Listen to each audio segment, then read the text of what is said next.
I've spent most of my life tucked away in the quieter corners of upstate New York, and if you've ever been to the Adirondacks, you know it's the kind of place that a secret's buried in the soil, in the lakes, in the silence of its vast forests. I was born not far from Lake George, raised on stories of hunters gone missing, fishermen who never returned, and cabins where the lanterns never went out but nobody was inside to tend them. My father used to say the Adirondacks were a place that swallowed people whole, sometimes by accident, sometimes because the woods themselves wanted them. For most of my life, I thought that was just folklore, a rustic way of explaining tragedies in an unforgiving wilderness. But in the summer of 2019, when a young mother and her boy disappeared, and then 2 years later, when a hunter's dog dug up something that pulled the curtain back on their fate, I realized my father wasn't entirely wrong. Some stories aren't folklore at all. Some stories are warnings we don't recognize until it's too late. I wasn't directly connected to them at first. The mother, Rachel Mercer, was 32, a single mom trying to hold her life together after a rough divorce. Her son, Ben, was 8. They weren't from the mountains. Not really. They were from Albany, a little more than 2 hours away. But Rachel had inherited a small cabin outside of Blue Mountain Lake from her uncle, and she thought spending the summer there might help her reset, might give her son the kind of childhood adventure she thought she owed him.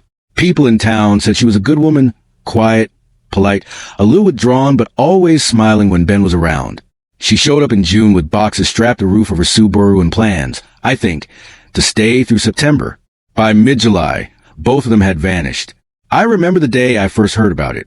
It was a hot, buzzing afternoon, cicadas screaming in the trees, and I was down at the general store picking up feed. Old man Carver, who never whispered a word in his life, leaned across the counter and said, "You hear about that Mercer woman? Sheriff's got his boys up at the lake. They're saying she and the kid ain't been seen in 3 days. He said it with a shake of the head, like he already knew how the story ended. Around here, when people vanish, it's rarely good news.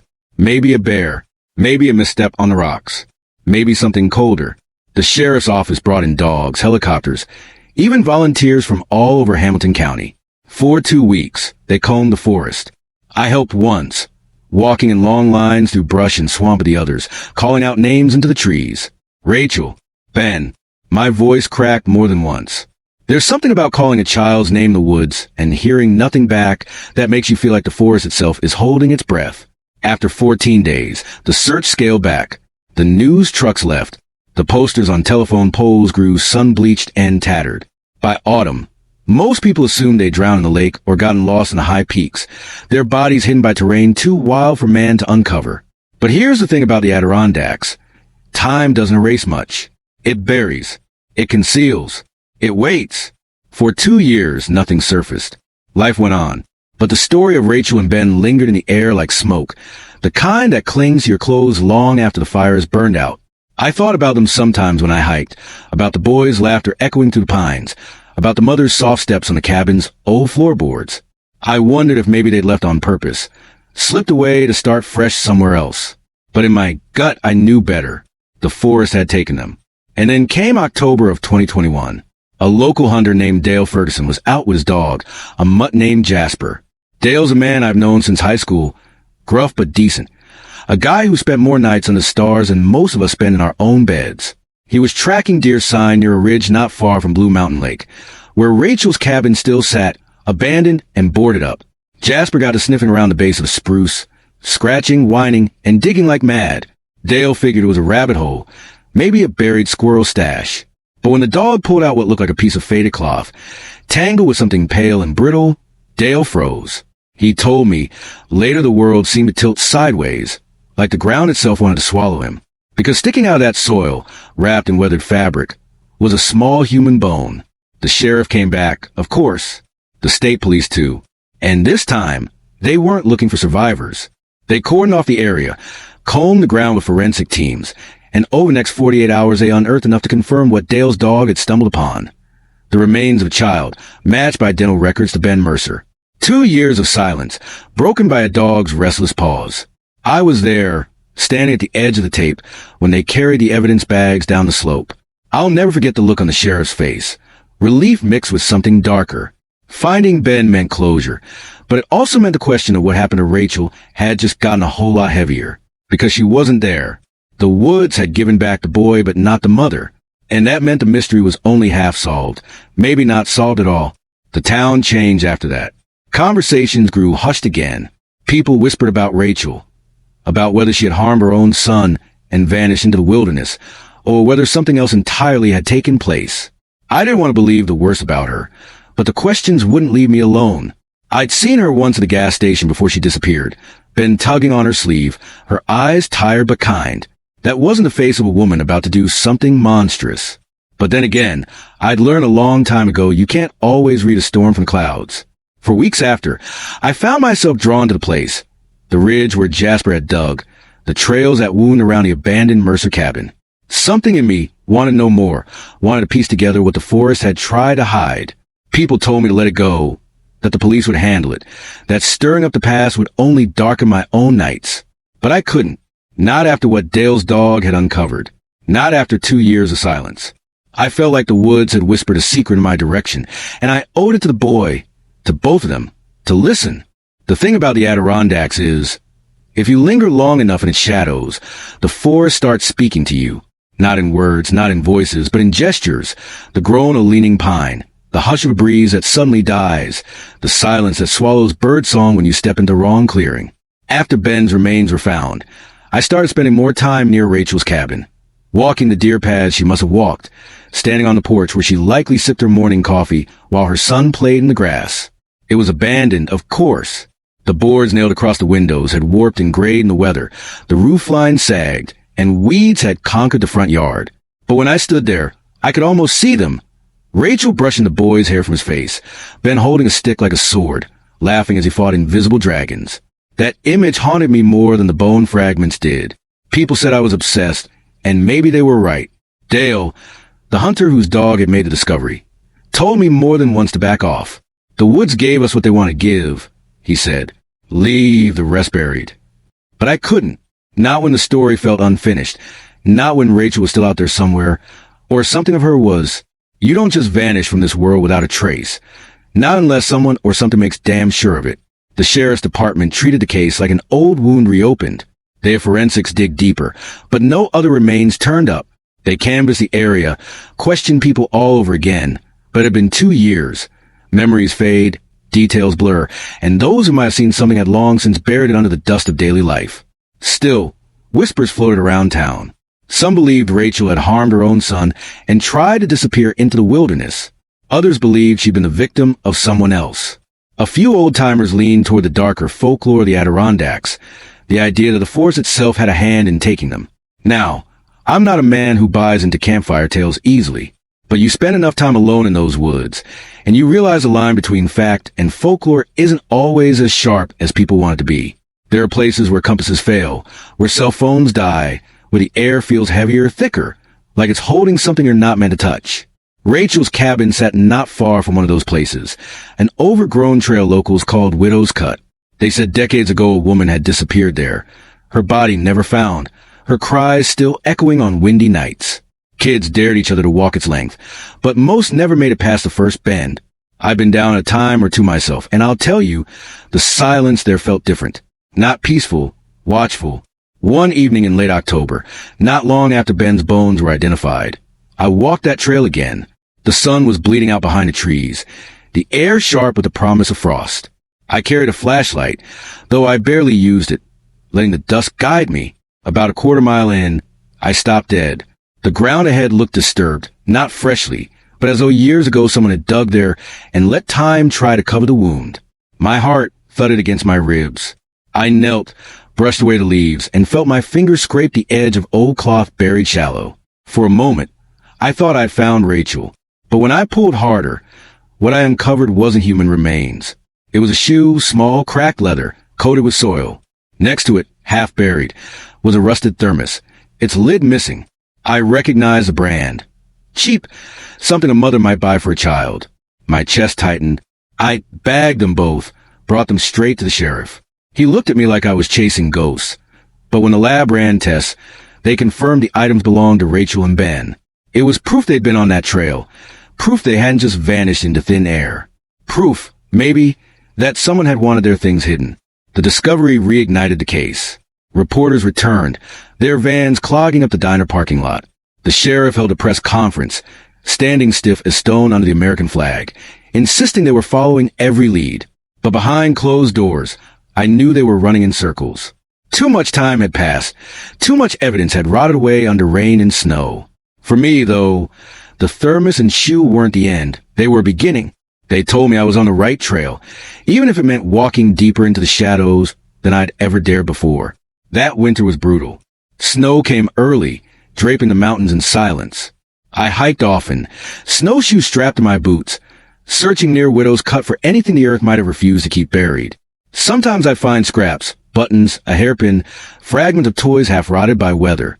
Each one felt like a message, like Rachel or Ben was leaving breadcrumbs only I was stubborn enough to follow. Nights, I'd sit by the fire in my cabin, items spread across the table, trying to piece together their story. I became a man consumed, and maybe that's what the woods wanted. By February, the sheriff stopped returning my calls. "You're seeing patterns that ain't there," he told me the last time we spoke. Let it rest. But I couldn't. I knew I was getting close. And then, late one night, something happened that rattled me in a way no bone or relic ever had. I woke to sound outside, soft, rhythmic, like footsteps crunching in the snow. My cabin sits alone, miles from the nearest neighbor, so I don't spook easy. I grabbed my rifle, stepped onto the porch. The moonlight painted the snow silver, shadows stretching long between the trees. At the edge of the clearing, I saw movement, small, quick. A child, or the shape of one, darting behind a tree. My throat went dry. "Ben!" I whispered before I could stop myself. The shape froze. For a long, terrible moment, I thought I conjured him. Then it was gone, swallowed by the forest. I searched until dawn, following tracks that began clear and crisp, only to vanish halfway down the ridge as though the snow itself had decided to erase them. I never told the sheriff about that night. He'd have called me crazy. But I knew what I saw, or at least what the woods wanted me to see, and it only pushed me deeper into the mystery. When the thaw came in March, I went back to Widow's Cut. The ground softened, the stream swelled with meltwater. That's when I found something that made my blood run cold. Half sunk in the mud at the base of an old cedar was a journal, its pages waterlogged, its cover split. I pried it open carefully, my hands trembling. The writing inside was faded but legible in places. It was Rachel's. The first pages were hopeful, entries about wanting to give Ben a summer of freedom, about how he loved catching frogs by the lake. But the later entries grew darker. "Something's wrong here," she wrote. "At night, I hear footsteps outside. Sometimes I see lights in the woods, like lanterns, but when I follow them, they vanish." Another entry. "Ben says he saw a man watching us from the trees. I told him it was just his imagination, but I'm not so sure anymore." The last entry, scrawled and smeared with what looked like rain or tears, read, "If anything happens to us, it wasn't an accident." I sat there in the mud, journal heavy in my hands, and felt the weight of her words crush me. She hadn't been imagining things. Someone had been out there, watching, waiting. And whatever happened that summer night 2 years ago, Rachel had known it was coming. I didn't sleep the night I found Rachel's journal. I sat at my kitchen table with the pages spread out, each one damp and fragile, trying to decipher her handwriting under the stains of weather. I must have read the last entry 100 times. If anything happens to us, it wasn't an accident. The words gnawed at me, dug into me like claws. This wasn't just a case of mother and child lost in the forest. Something or someone had been stalking them. And suddenly all the whispers I'd heard, all the strange silences I'd felt in those woods, seemed to line up into one clear and terrible truth. Rachel and Ben hadn't vanished because of bad luck. They'd been hunted. But hunted by who? The Adirondacks aren't crowded, but they aren't empty either. Hunters, trappers, loners, and old-timers scatter the hills and valleys, some living off the land, others just passing through. I started thinking about the people who might have noticed a young woman and her boy living alone in that cabin. People who might have taken too much interest. I thought of Dale, the hunter whose dog had dug up Ben's bones. He was the one who told me not to go digging deeper. Was that just friendly advice, or something else? And then there was a drifter named Lowell, who camped near Blue Mountain Lake in the summers, a man with eyes that never seemed to blink all the way. I remembered seeing him once outside the gas station, staring at Rachel's Subaru like it had no right to be there. The journal became my compass. Every time I read her words about footsteps in the night or lights in the woods, I felt like she was guiding me, leaving behind a trail not just for the sheriff, but for anyone stubborn enough to care. And I cared too much to stop. I photocopied the pages, gave them to the sheriff, but his response was a shrug and a mutter about mountain paranoia. He saw the journal as the ramblings of a lonely woman in an unfamiliar place. I saw it as a warning, and if he wouldn't follow it, I would. Spring gave way to summer, and with it came the same heavy heat Rachel must have endured 2 years before. I spent more and more time in the woods, retracing her steps, reading the journal like a map. One entry mentioned a clearing where she and Ben collected wildflowers. I found it, half overgrown now, but still touched by light in a way that felt almost holy. Another mentioned an old fire tower Ben loved to climb, even though Rachel feared the height. I climbed it myself one morning and stood where he must have stood, looking out across miles of endless green, the silence broken only by wind. For a moment, I felt the ghost of his excitement, his little hands gripping the rails. And then I felt the weight of knowing he never got to grow older than 8. It was during one of those searches that I noticed something odd, a campsite deep off the trail, no more than a mile from Rachel's cabin. It wasn't fresh, but it hadn't been there long before she vanished. The remnant of a fire pit, the skeleton of a tent, empty cans of beans scattered in the dirt.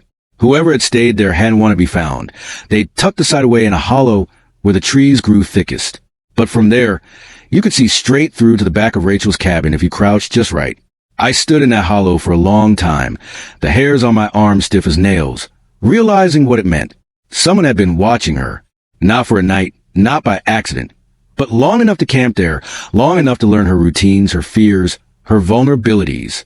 I collected what I could, can lids, scraps of cloth, a broken knife handle, and brought them back to my cabin. I laid them out on the table beside Rachel's journal, forming a timeline in my mind. She'd written about being watched, about footsteps. The campsite proved she hadn't been imagining it. Someone had been there. Someone had chosen her and her boy. The sheriff still wouldn't listen. He said the campsite could have belonged to anyone, anytime. You're chasing shadows, he told me. But shadows leave traces, if you know where to look. I wasn't chasing them anymore. I was catching up. One night in July, almost exactly 2 years after Rachel and Ben had vanished, I decided to test something. I went out to her cabin, sat on the sagging porch, and lit a lantern. I sat there in the dark for hours, just like she must have. The light casted me into a beacon among the trees. Midnight came, and with it, silence so deep it felt like the world had stopped breathing. And then from the edge of the woods, I heard it, a branch snapping, deliberate, too heavy to be an animal. I didn't move. I just let the lantern burn. My skin crawled, every nerve screaming. I could feel eyes on me, watching from the black. I whispered Rachel's name, and for a second, I swore the air shifted, like someone had stepped forward. But then it was gone. The night swallowed the sound, the presence, everything. I left at dawn, shaken to my bones. After that, I couldn't shake the idea that whoever had haunted Rachel was still out there, watching anyone who dared tread too close to her story. Maybe even me.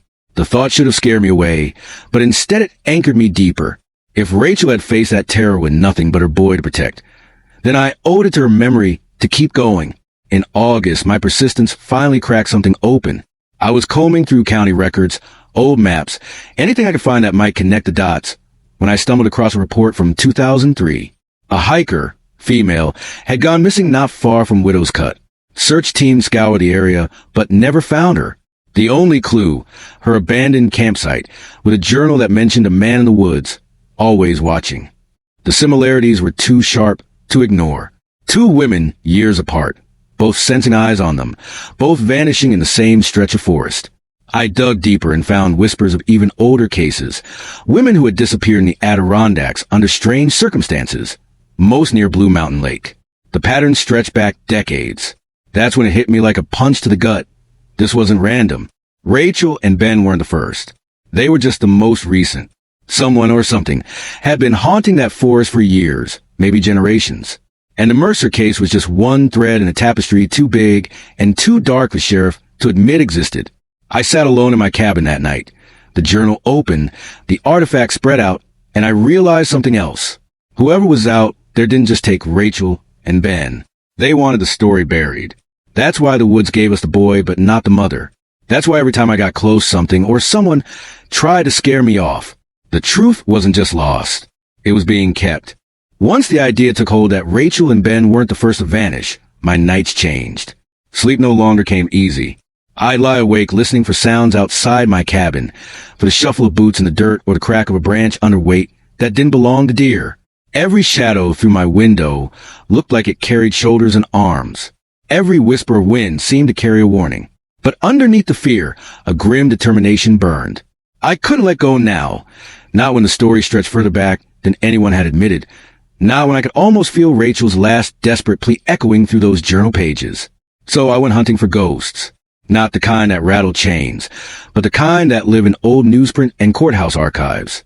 I drove to Albany, Utica, Syracuse, anywhere with dusty file drawers full of forgotten stories. And sure enough, the pattern was there. A missing camper in 79. A college student last seen near Blue Mountain Lake in 92. A woman out jogging in 03. Rachel and Ben in 2019. The details varied, but one note hung beneath them all. Sightings of figure in the trees, strange lights, footsteps in the dark.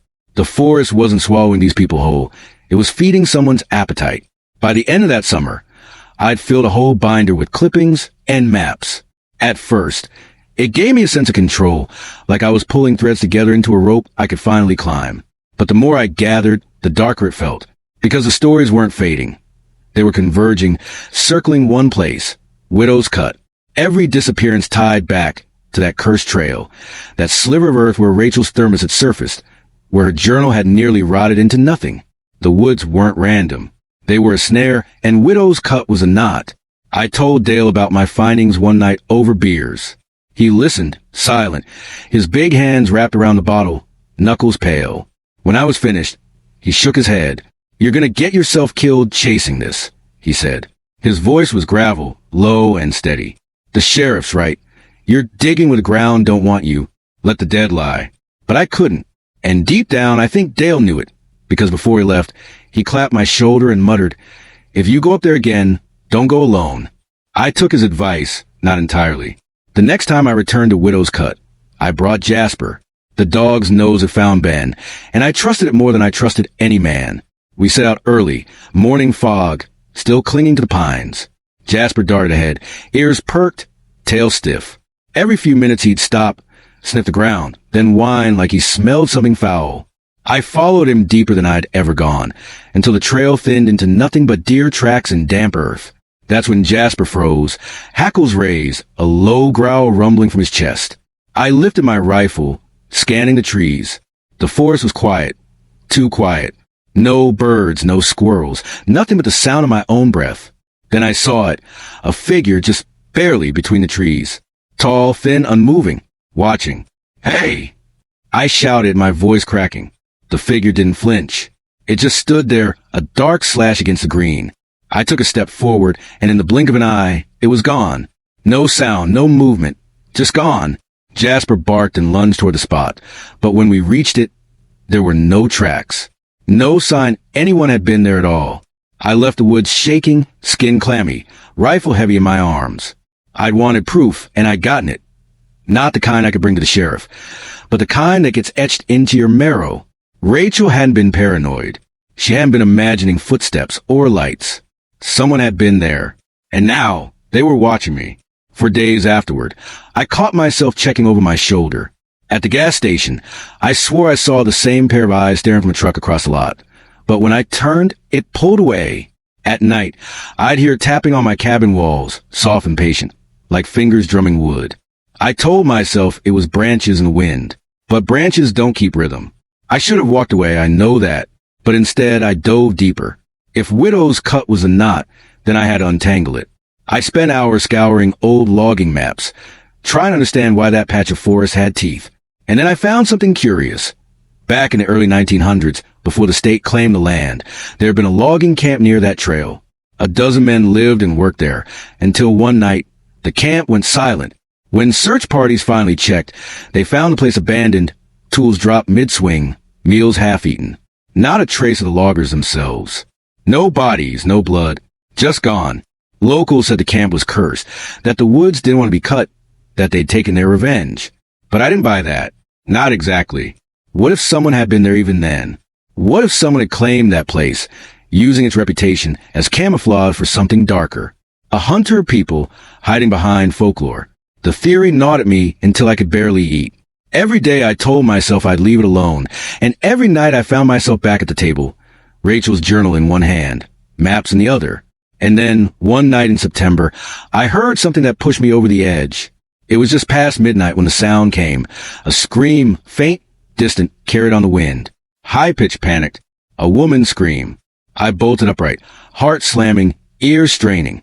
For a moment, silence returned, and I thought I'd dreamed it. But then came another cry, sharper, closer. I grabbed my rifle and lantern, stumbled out into the dark. The forest loomed, black as tar. The screams had stopped, but I knew where they came from. Widow's Cut. I ran, branches whipping my face, lungs burning. The lantern swung wildly, casting dizzy shadows. I called out, "Hello? Where are you?" But no answer came. By the time I reached the bend in the trail, the night was quiet again. No scream, no movement, just the suffocating hush of the woods. My breath puffed white in the chill, rifle shaking in my hands. And then just at the edge of the trail, I saw it, a scrap of fabric, bright against the dirt. Red, torn. I picked it up, heart hammering. It was fresh, not old and rotted like Rachel's things. I knew that I wasn't chasing ghosts from the past. I was stepping into something still alive, still happening. Widow's Cut hadn't just swallowed Rachel and Ben.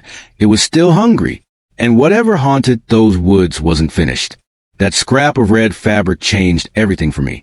Until then, I told myself I was only chasing after the shadows of a story that had already ended, trying to piece together what happened to Rachel and Ben so the truth wouldn't rot away in silence. But standing there on Widow's Cut with that torn cloth in my hand, still smelling faintly of detergent, I realized I wasn't just digging into the past anymore. I was caught in the middle of something still alive, something still happening in the present tense. I carried that fabric back to my cabin and laid it beside Rachel's waterlogged journal. The difference between them was stark. One decayed and brittle, the other new, almost fresh. It was like the woods were speaking in two voices at once, the echoes of what had already happened and the pulse of what was still unfolding. I knew then that if I walked away, I'd be abandoning not just Rachel's memory, but whoever's voice had cried out in the night. The next morning, I drove into town and tried to talk to the sheriff again. He listened, jaw tight, eyes tired, the way a man does when he thinks you've lost your mind but doesn't want to say it outright. "Fabric in the woods?" he asked. Could be from a hiker. Could have blown off a campsite. I slammed the cloth down on his desk. "It's clean. Too clean. It hasn't been out there long." And I heard screams. He stared at me for a long time, then leaned back in his chair with a sigh. "You're chasing ghosts, son. You spend enough time in those woods. They'll get into your head, make you hear things that ain't there." I left his office furious, my blood boiling. If the law wouldn't see what was happening, then I'd have to handle it myself. Maybe it was reckless, maybe it was suicidal, but I couldn't ignore it. Rachel's last entry in her journal had been a warning, not just about herself and her boy, but about whatever predator still lingered among those pines. And if it was still taking people, then I couldn't just stand by. So I started watching the trail. Night after night, I'd hike out to Widow's Cut and wait. Sometimes with Jasper, sometimes alone.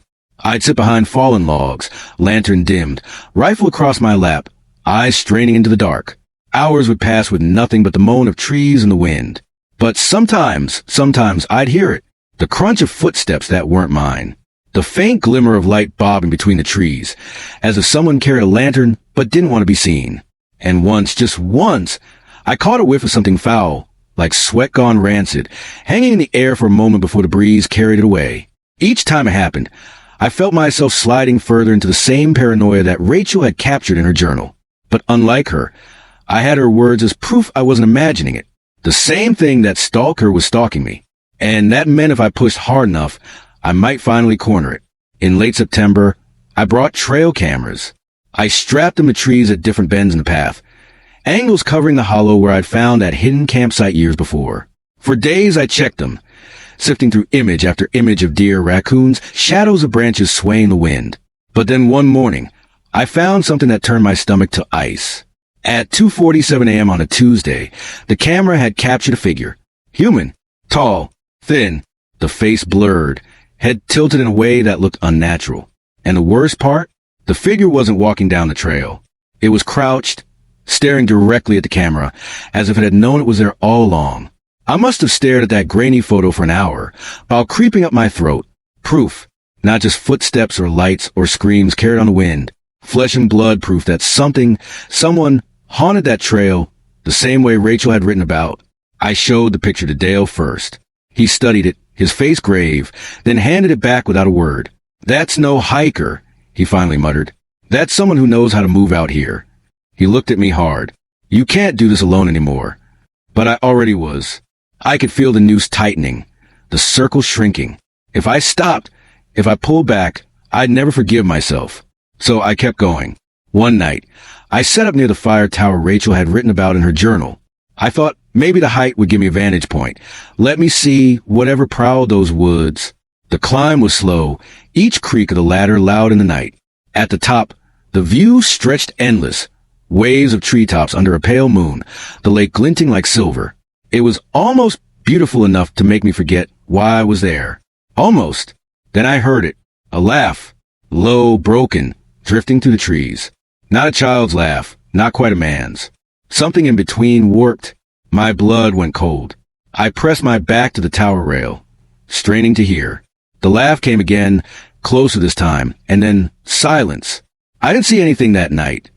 But when I climbed down at dawn, I found something waiting at the base of the tower. Another piece of fabric, folded neatly, blue this time, placed, not dropped, as if someone had wanted me to find it. That's when it hit me like a hammer to the chest. This wasn't just a hunt. It was a game. Someone out there was watching me the same way they had watched Rachel. They knew I was following the trail. And now they were leaving me breadcrumbs, daring me to keep going. I carried that blue fabric back to my cabin and laid it beside the red scrap, beside Rachel's journal, beside the photo of the crouched figure from the trail camera. My table looked like a shrine to the missing, a collage of fear and proof. And as I stared at it, I realized something else. I wasn't the one doing the hunting anymore. I was the prey. When I realized I'd become the prey, it was like the air around me thickened, turned heavier, harder to breathe. Every creak of my cabin's wooden frame sounded like a footstep. Every branch scraping the roof was a fingernail dragging slow. I'd always thought of myself as a man rooted in this land, someone who belonged to the Adirondacks as much as the spruce and birch. But now the forest felt foreign, hostile. It wasn't home anymore, it was a cage, and I'd walked right into it. The trail cameras became my obsession. I checked them daily, sometimes twice a day, scrolling through hundreds of images until my eyes burned. Most were animals, bears lumbering through the brush, foxes darting like streaks of fire, owls swooping silent in the night. But every so often, the figure returned. Tall, thin, always watching, never moving naturally, as if joints bent the wrong way, as if the body had forgotten what it meant to be human. And always the face was blurred. Not because the camera was poor, but because somehow the thing was always just out of focus, as if the forest itself refused to let me see it clearly. I tried showing the photos to the sheriff again. He glanced once, slid them back across the desk, and shook his head. "You're wound too tight," he said. "This ain't healthy." His tone wasn't condescending. It was fearful. He wasn't ignoring me out of arrogance. He was ignoring me because admitting the truth would mean admitting the Adirondacks had a sickness no badge could cure. So I stopped trying to convince anyone else. It was my burden now, mine and Rachel's. In some twisted way, I felt like she had passed it on to me through her journal, like she had chosen me as the one who would carry her final words forward. I didn't know if I could solve what happened to her and Ben, but I knew I couldn't stop until Woods either gave me an answer or swallowed me too. The red and blue scraps of fabric still sat on my table, folded beside the journal. Sometimes I'd wake in the night and swear I heard them rustling, though no window was open. Sometimes I'd find them rearranged, as if I hadn't placed them in the same order I remembered. Whether it was my own unraveling mind or someone creeping into my cabin while I slept, I never could decide. Both answers were terrifying. By October, the trees were stripped bare, their branches black skeletons clawing at the sky. The first snow dusted the ground, turning the forest into a maze of white and shadow. I took Jasper with me every time now. The dog never left my side, ears pricked, body taut as a bowstring. More than once, he growled at the empty dark, teeth bared at something I couldn't see. His instincts told me what my mind already feared. The Watcher wasn't just a trick of paranoia. It was real. It was close. One night, just before Halloween, I set my cameras deeper than ever, all the way to the far end of Widow's Cut. The trail there narrowed between two ridges, a natural choke point. If someone or something was moving through those woods. They'd have to pass that way eventually. I mounted the camera high, facing down, and left it. 2 days later, when I checked the footage, I nearly dropped the SD card from my shaking hands. At 3:12 a.m., the lens caught the figure again. But this time it wasn't alone. A smaller shape walked beside it, child-sized. For a long moment, they both stood in the frame, perfectly still, staring upward at the camera. And then, in a single blurred instant, both vanished at once. I sat there in my cabin, the screen glowing pale on my face, and I wept. For Ben, for Rachel, for the child-shaped shadow beside that thing. Was it Ben's ghost, bound to the thing that had taken him? Or was it some cruel trick, a lure meant to keep me chasing deeper into the snare? I didn't know. All I knew was that the forest had given me another breadcrumb, and I was too far gone to ignore it. That night, I dreamed of Rachel. She stood at the edge of my bed, soaked from rain, hair plastered to her face. She didn't speak, but she held out her hand, and it was her journal, open to the last page. The words had changed. Instead of "if anything happens to us," it was an accident. It read, "You're next." I woke drenched in sweat, the scraps of fabric scattered across the floor, as if someone had swept them off the table. I wanted to leave. God help me, I wanted to. Pack up, drive south, forget the mountains had ever been home. But something stronger than fear kept me rooted. It was Rachel's voice, her words, her desperation. She hadn't been believed. Neither had I. If I left, then the forest won again, and that I couldn't stomach. So I started preparing. I cleaned my rifle daily. I stockpiled lantern fuel, food, spare batteries. I mapped every hollow and ridge near Widow's Cut, memorizing escape routes.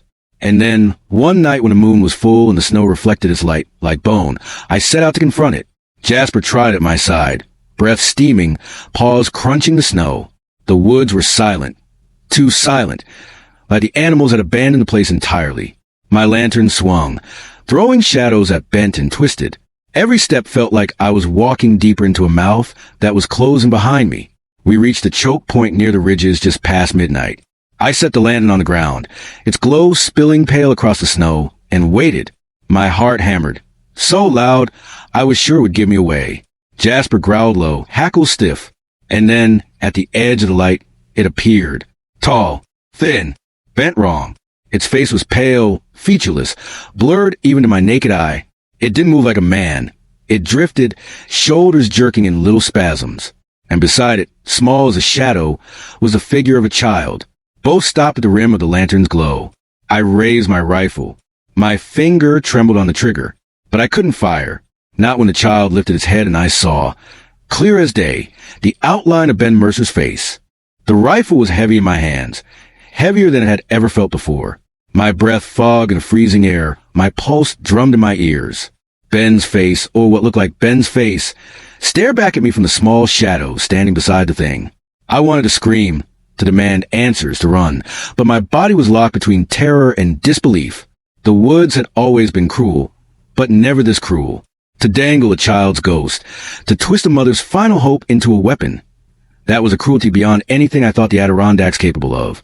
Jasper barked once, sharp and furious, lunging forward until the leash jerked taut in my grip. The tall figure cocked its head in a twitching, unnatural movement, as though studying us. Its body seemed longer than a man should be, arms dangling down past the knees, fingers spidery and thin. When it leaned closer to the light, the air itself felt colder, sharper, like knives sliding over skin. I could hear nothing, no wind, no animals, no crunch of snow beneath its feet. Just silence, oppressive and absolute. Ben, I whispered before I could stop myself. The child-sized shadow tilted its head too, mirroring the taller one. My chest tightened. The boy's outline was thin, frail, just the size Ben would have been 2 years after disappearing. He lifted a hand, small, trembling, and for an instant, I thought he was reaching for me. I lowered the rifle, tears stinging my eyes, and took a step forward. That was when Jasper lunged again, snarling like I'd never heard before. His teeth snapped in the air, and the spell shattered. The child figure's hand froze mid-reach, and then, with a jerk that made my stomach turn, it dropped back to its side. The tall thing stepped forward, just enough for the lantern light to brush its torso. I saw its chest rise and fall, not like breath, but like a shudder, a ripple beneath the skin. And then it smiled. God help me. There were no features on its face, not eyes, not nose, nothing. But I felt the smile.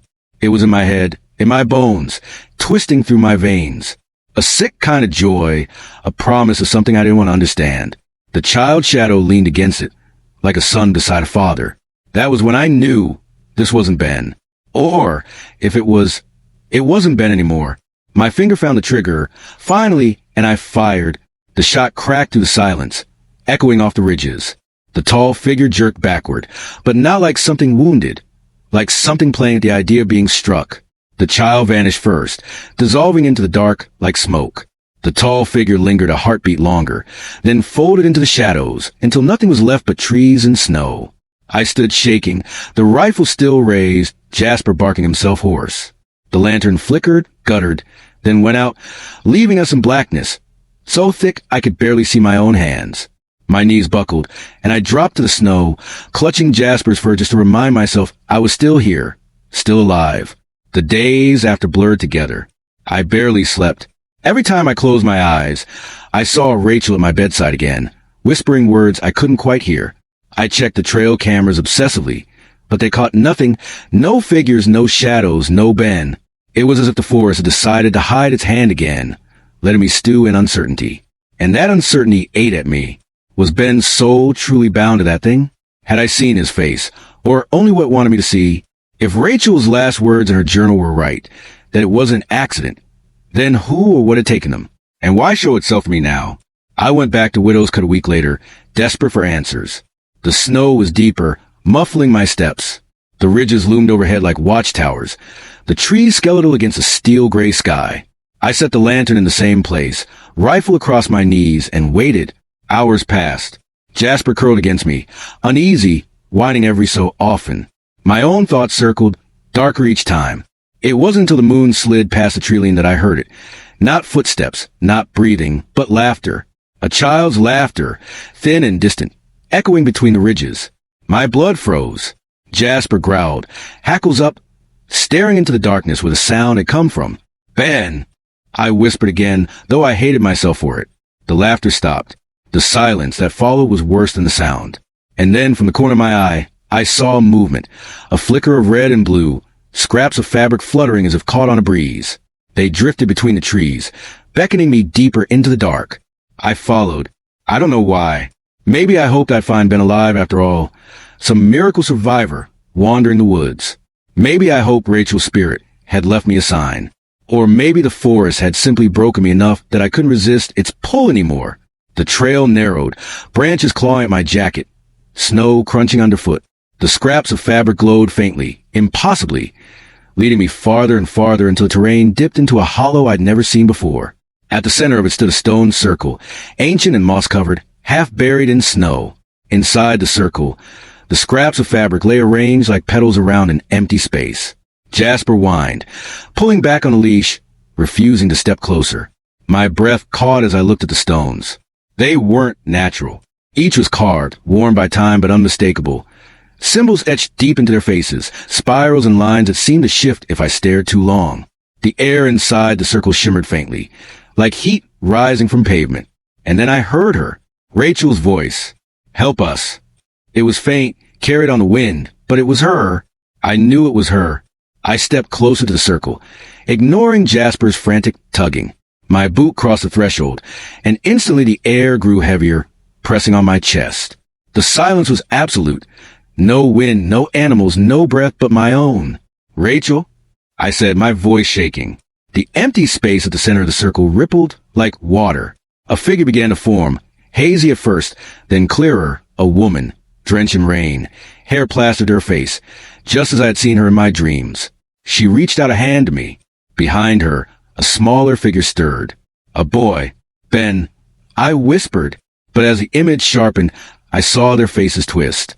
Rachel's eyes were hollow, her mouth opening too wide, stretching until it was nothing but black. Ben's head tilted at an unnatural angle, his thin arms jerking like a puppet's. And then, behind them both, the tall figure rose, towering over the circle, blotting out the moonlight. Jasper yanked me backward, barking like mad, snapping the spell. My foot slipped out of the circle just as the ground shuddered beneath it. The vision dissolved, the figures collapsing into mist, the stones cracking with sound like breaking bone.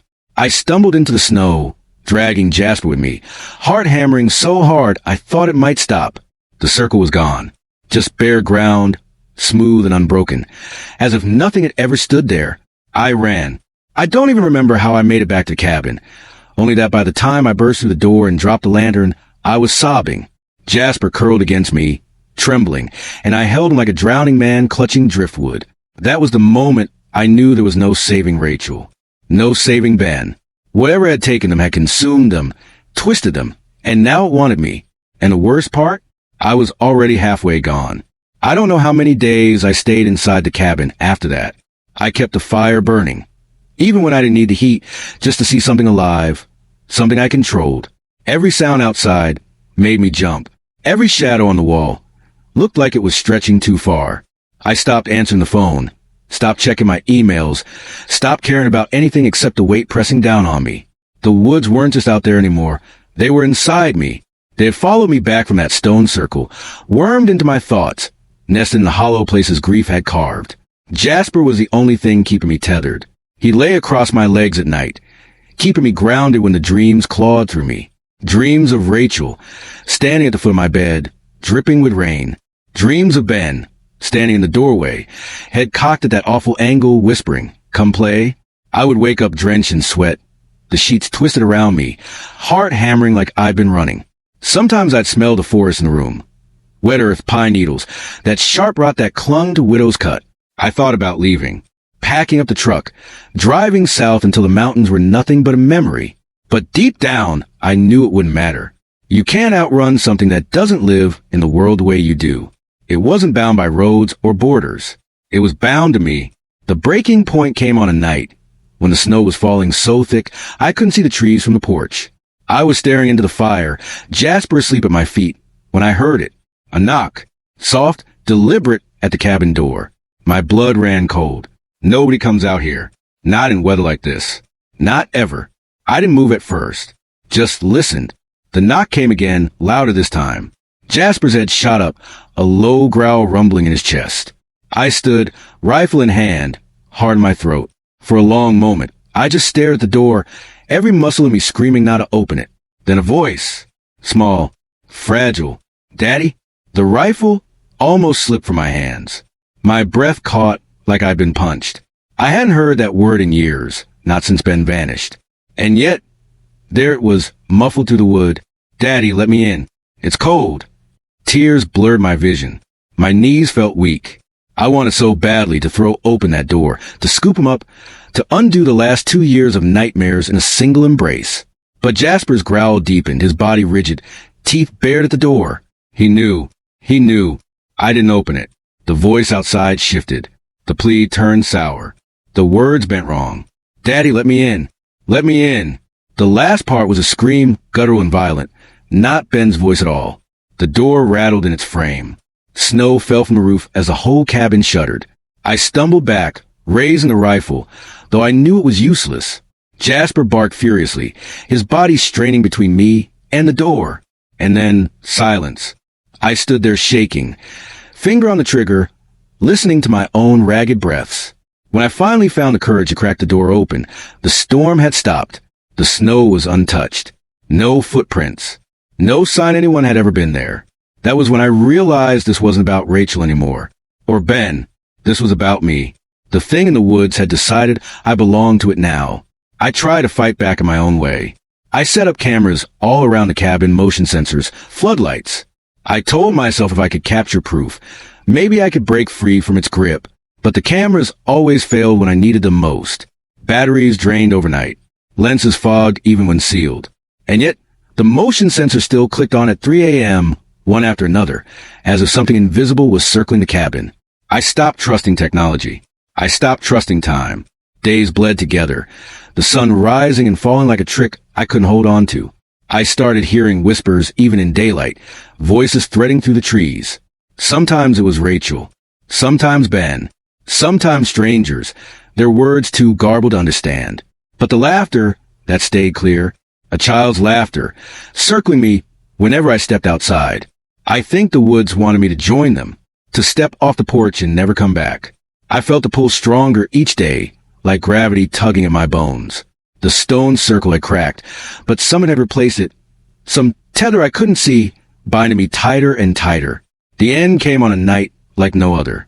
The moon was full, silver light flooding the snow, making the forest glow like glass. I hadn't slept in days. My hands shook as I loaded the rifle, though I didn't know what I was preparing for. Jasper whined at my feet, restless, pacing back and forth. And then it happened. Every floodlight around the cabin clicked on at once, blazing against the trees. And I saw them. Not one figure. Not two. Dozens. Shadows stretched between the trees, taller than men, their arms hanging too long, their heads cocked in the same unnatural tilt. Between their legs darted smaller shadows, childlike, thin, darting in and out of the light. And at the center of it all stood one taller than the rest, towering above the roofline, its faceless head aimed straight at me. Jasper barked, snapping, trying to drive him back. But they didn't move. They only stood there, watching, waiting. My blood turned to ice. I raised a rifle, hands trembling, and fired into the crowd. The sound echoed to the mountains, but the figures didn't flinch. They just laughed. Not one voice. Hundreds. Children laughing, mothers sobbing, whispers overlapping until the air itself vibrated with their sound. My knees gave out. I dropped the rifle. Jasper pressed against me, growling, but even he sounded small against that terrible chorus. And then, as suddenly as they had appeared, they were gone. The lights flickered out. The trees stood empty again. Silence fell, heavy and absolute. I don't remember falling asleep, but I woke up at dawn, slumped against the cabin wall. Jasper curled against me. My head ached, my throat raw from screaming I didn't remember. The rifle lay in the snow, frozen in place. That was the last time I saw them. I left the Adirondacks soon after, packed what I could, sold the cabin, drove until the mountains were nothing but a line in the rear-view mirror. But I know they're not done with me. I see them in reflections sometimes, tall shadows in the corner of mirrors. I hear laughter in empty rooms. At night, I dream of Rachel and Ben, standing just out of reach, their faces twisted into something not human. The woods marked me, claimed me, and when my time comes, I know exactly where I'll end up. Not in any grave, not in any churchyard, but back there, in Widow's Cut beneath the pines, where the earth swallows the lost and the forest never give them back. Until then, I tell the story, not to be believed, not to be pitied, but because if you ever find yourself in the Adirondacks, and you hear a child's laughter echoing between the trees, run, run and don't look back, because once it sees you, you belong to it.